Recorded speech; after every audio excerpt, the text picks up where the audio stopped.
Ô, Davi, explica pra gente, assim, tem muita assim, notícia, assim, de que biblioteca pegou fogo. Por que isso acontece? Tipo, biblioteca, tem também a Cinemateca, se não me engano, que pegou fogo Pegou também. fogo Por também, que sim. isso acontece justamente com biblioteca? Tipo, Falta de investimento, né? Voltamos àquela conversa. Ah, biblioteca biblioquê? Ai, coloca lá. Ai, vamos. Aí o bibliotecário muitas vezes faz um orçamento. Fala, olha, eu preciso reformar tal coisa da biblioteca. Ah, não vou mexer na biblioteca agora não. Imagina gastar dinheiro com isso. Eu preciso fazer tal coisa. Eu preciso captar aluno, eu preciso fazer não sei o que lá. E vai deixando para trás. E vai deixando... Principalmente quando a gente fala em instituições públicas, né? Vai deixando para trás, não faz manutenção. Tem toda a questão da fiação. E a gente trabalha com muitas vezes documentos e materiais inflamáveis. A gente trabalha com papel. Uma biblioteca, nada mais nada menos. O acervo da biblioteca nada mais nada menos que uma sala cheia de estante, cheia de papel. E papel pega fogo muito fácil, né? Dependendo do material que a gente fala, de alguns livros antigos, ele pega mais fácil ainda fogo, né? Então, uma faísca lá, bum. Aí juntou o desespero juntou aí o desespero com a felicidade para tacar fogo em tudo, que muitas das vezes é o que o poder público quer. Falar, olha, vai pegar tudo fogo. Ah, que bacana, eu não preciso mais se preocupar com a biblioteca, ela não existe. Cara, forte, né? Acho que o governo parece que não tá nem aí, não, então, pelo jeito. Apesar que a de São Paulo também ela foi restaurada Foi também. restaurada, foi o Museu de São Paulo, Sim. Foi restaurado. Isso, o Museu do Ipiranga foi restaurado. E ficou bom, né? Ficou bom, mas justamente, mas para isso o Museu do Rio de Janeiro precisou pegar fogo. Caraca, por esse motivo é que eles... Por isso que começaram aí, porque o povo começou a ficar muito em cima, né? Porque depois do Museu do Rio de Janeiro era o Museu do Ipiranga, né? Então a população, todo mundo ficou muito em cima e começaram aí a esse processo. E ficou vários anos fechado, reformando, né? Também não foi um processo fácil, né? Então a gente melhorou bastante. Né? Não vou dizer bastante, mas melhorou um pouco nos últimos anos. Mas a gente teve aí um processo de realmente, acho que, extinguir algumas bibliotecas. ô, Davi, existem hoje, assim, alguns livros que são censurados? Existe a censura, assim, das bibliotecas? Ou na sua biblioteca, ou nas bibliotecas em geral? Não tem censura. Todo o nosso acervo está disponível para os alunos, né? Uns anos atrás, teve uma conversa daquele livro A Minha Luta de Hitler, que parecia, não vou saber dizer ao certo, mas acho que teve uma portaria que falou que não era mais para disponibilizar esse livro, tanto que ele ficou guardado um tempo, mas a gente manteve o livro no acervo, só não era disponibilizado, né? Mas acredito que hoje não tem isso, todo aluno tem acesso ao full acervo, né? É claro, tem algumas bibliotecas acabam restringindo o uso de algum acervo, mas não por, você não pode acessar esse conteúdo, mas por exemplo, eu pago milhões numa base de engenharia porque um aluno de artes visuais vai querer acessar uma base de engenharia, né? Então, é feita essa delimitação, mas não por uma questão de censura. E classificação de livros, assim, por exemplo, de faixa etária, de idade, assim, por exemplo, igual o filme, né? Sim. Filme 14 anos, né? Falando talvez mais das bibliotecas públicas, assim, das escolas. Sim. Existe, assim, uma classificação? Tal aluno de tal idade não pode, digamos assim, ler esse livro, ter acesso a esse livro. Existe isso? Isso na verdade, começa lá atrás, quando é pensado o desenvolvimento de coleções daquela instituição. Por exemplo, se eu trabalho em uma instituição aí de ensino básico, lá infantil, eu não vou ter livros, eu não vou, por exemplo, ter 50 tons de cinza no meu acervo, né? Porque as pessoas não vão ler aquele livro, não é mesmo? Um exemplo bem clássico, por exemplo, eu tenho uma biblioteca que acontece bastante em alguns centros religiosos, né? Centros espíritas acabam tendo bastante bibliotecas, centros budistas, né? Então, por exemplo, um centro budista, por que Cargas d'Água ele vai comprar um livro, por exemplo, do Padre Fábio de Mello? Né? Não quer dizer que não tenha, que não possa receber uma doação ali, mas não é muito aderente ao conteúdo, né? Então, na biblioteca, por exemplo, é a mesma coisa, né? A gente, por exemplo, é muito forte. Quando a gente vai comprar uma obra, a gente prefere, muitas das vezes, e de acordo com o que a gente vai ter certeza que o nosso aluno vai utilizar. Né? Por exemplo, a gente não vai comprar, o aluno precisando lá dos livros de direito tributário, a gente não vai comprar um livro, por exemplo, de um curso que não se tenha na PUC. Né?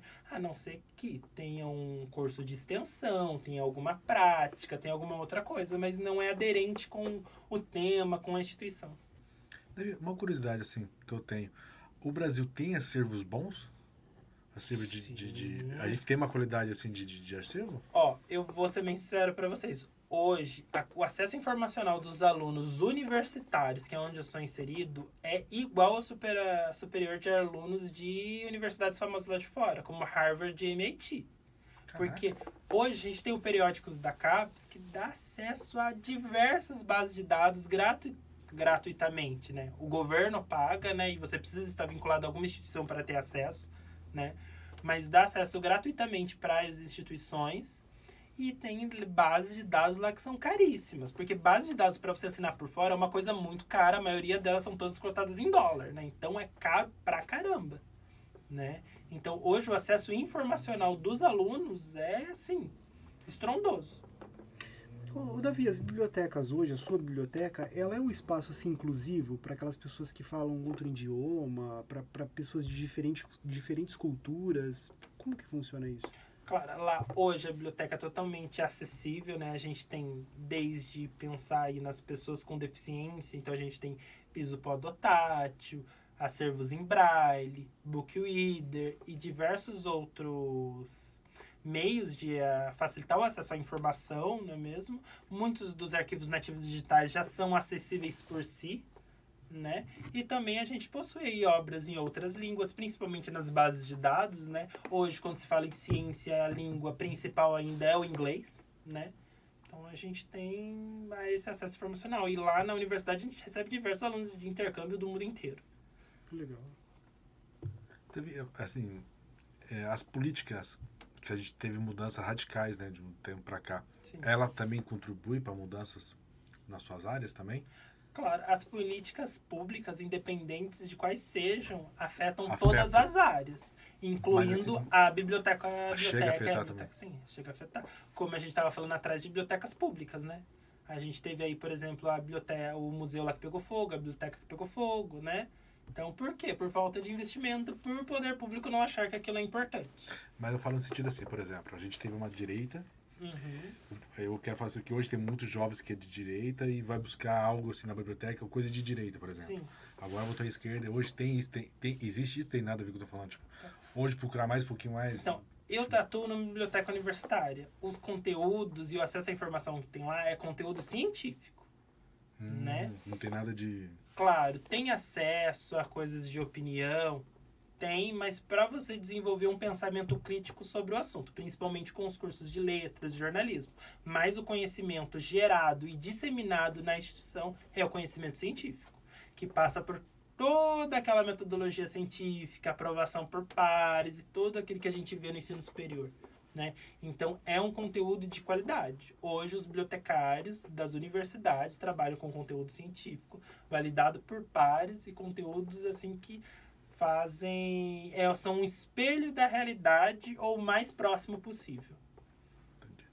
Ô, Davi, assim, em relação à desigualdade das regiões, assim, tem regiões, assim, falando do Brasil, no caso, em geral, tem regiões que têm mais difícil acesso à informação, outras que têm menos algumas têm mais dificuldade, outras menos dificuldade. É feito alguma coisa para poder facilitar as que têm mais dificuldade, né, para que... Com certeza. Hoje tem... É meio chocante ainda falar sobre isso, mas tem muitas regiões do Brasil que não se tem acesso nem à internet. Né? Se a pessoa não tem acesso à internet, muitas das vezes o livro, então... Nem chega. Ou se tem acesso ao livro, vai ter aquele livro de Machado de Assis que farmácia é escrita com PH ainda. Né? Então é um acesso muito complicado, principalmente quando a gente fala aí de regiões para o interior do Brasil. Né? Então, no Amazonas, é bem complicado essa informação. Mas existe algum movimento para poder... A gente tem as bibliotecas itinerantes, né? Que pegam mesmo, colocam tudo o acervo num barco, num ônibus, em alguma coisa, e levam as pessoas para lá, leva o acervo para dar acesso à informação. Até em Campinas tinha um projeto da prefeitura, de bibliotecas itinerantes. Muito interessante. Interessante. Bom, Davi, chegamos ao fim, né, de mais um episódio, nosso podcast aí, Dualidade de Ideias. E, poxa, só tenho a agradecer aí a sua presença aqui. Hoje falou Obrigado. sobre, né, trouxe aí várias particularidades, peculiaridades aí sobre esse universo do conhecimento das bibliotecas. Muito obrigado, Davi, pela sua presença. Imagina, eu que agradeço pelo convite, por estar vindo aqui explicar um pouquinho mais da biblioteconomia, da ciência da informação, né? Tem, às vezes, algumas opiniões não muito convencionais, até mesmo polêmicas, mas eu acredito que fomentar debates, fomentar discussões é um papel essencial para qualquer área, incluindo a biblioteconomia. Isso aí, galera. Aqui embaixo no link vai estar nosso link aqui embaixo. Compartilha, dá o like. E obrigado, galera. Valeu.